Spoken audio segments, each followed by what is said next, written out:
ಇದೀಗ ಕೇಂದ್ರ ಸರ್ಕಾರದ ಕಡೆಯಿಂದ ಬಂಗಾರವನ್ನು ಸಂಗ್ರಹ ಮಾಡೋದಕ್ಕೆ ಸಂಬಂಧಪಟ್ಟಂತೆ ಒಂದು ಮಹತ್ವದ ತೀರ್ಮಾನವನ್ನು ತಗೊಳ್ಳಲಾಗ್ತಿದೆ ಅಂತ ಹೇಳಿ ಇನ್ಫಾರ್ಮೇಷನ್ ಆದರೆ ಬಂದಿದೆ. ಹಾಗಿದ್ರೆ ಬನ್ನಿ ಇದರ ಬಗ್ಗೆ ಸಂಪೂರ್ಣವಾಗಿ ಮಾಹಿತಿಯನ್ನು ಈ ವಿಡಿಯೋದಲ್ಲಿ ನಾನು ನಿಮಗೆ ತಿಳಿಸ್ಕೊಡ್ತಿದ್ದೀನಿ. ವಿಡಿಯೋವನ್ನು ಸ್ಟಾರ್ಟ್ ಮಾಡ್ತೀನಿ. ಅದಕ್ಕಿಂತ ಮೊದಲು ನೀವಿನ್ನೂ ನಮ್ಮ ಚಾನಲ್ಗೆ ಸಬ್ಸ್ಕ್ರೈಬ್ ಮಾಡದೇ ಇದ್ರೆ ಈ ಕೂಡಲೇ ಚಾನಲ್ಗೆ ಸಬ್ಸ್ಕ್ರೈಬ್ ಮಾಡ್ಕೊಳ್ಳಿ ಮತ್ತು ಲೈಕ್ ಮಾಡಿ. ಈಗ ನಾವು ಮಾಹಿತಿಯನ್ನಾದರೂ ತಿಳ್ಕೊತಾ ಹೋಗೋಣ. ಹೌದು, ಈಗ ಕೇಂದ್ರ ಸರ್ಕಾರದ ಕಡೆಯಿಂದ ಒಂದು ಮಹತ್ವದ ತೀರ್ಮಾನವನ್ನು ತಗೊಳ್ಳಲಾಗ್ತಿದೆ. ಈ ಹಿಂದೆ ಎಲ್ಲ ನೀವು ಬಂಗಾರವನ್ನು ಠೇವಣಿ ಮೂಲಕ ಇಡಬೇಕು ಅಂತಂದರೆ ಬ್ಯಾಂಕ್ಗಳಲ್ಲಿ ಮಾತ್ರ ಅವಕಾಶ ಇತ್ತು ನೀವು ಬಂಗಾರವನ್ನು ಠೇವಣಿ ಇಡೋದಕ್ಕೆ. ಆದರೆ ಮುಂದಿನ 2 ವಾರದಲ್ಲಿ ಒಂದು ಹೊಸ ಯೋಜನೆಯ ಮೂಲಕ ಬಂಗಾರವನ್ನು ಸಂಗ್ರಹ ಮಾಡೋದಕ್ಕೆ ನಿಮ್ಮ ಹತ್ತಿರದ ಬಂಗಾರದ ಅಂಗಡಿಗಳಲ್ಲೂ ಸಹ ನೀವು ಠೇವಣಿಯನ್ನು ಇಡಬಹುದಾಗಿರುತ್ತೆ.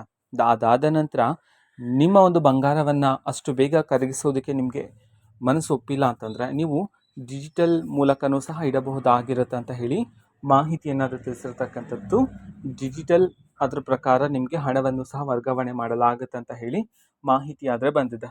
ಸೊ ಇನ್ನೂ ಮುಂದಿನ 2 ವಾರ ಅಂತ ಹೇಳಿ ತಿಳಿಸಿರ್ತಕ್ಕಂಥದ್ದು. ಸೊ 2 ವಾರ ಹತ್ತಿರ ಬಂದಂತೆ ಇನ್ನೂ ಹಲವಾರು ಮಾಹಿತಿಗಳು ಬರುತ್ತೆ. ಅದಾದಮೇಲೆ ನಾನು ನಿಮಗೆ ಮಾಹಿತಿಯನ್ನು ತಿಳಿಸ್ಕೊಡ್ತೀನಿ.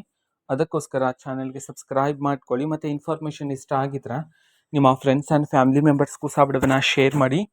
ಜೊತೆಗೆ ಚಾನಲ್ಗೆ ಸಬ್ಸ್ಕ್ರೈಬ್ ಮಾಡಿಕೊಂಡು ಸಪೋರ್ಟ್ ಮಾಡಿ. So thank you, bye.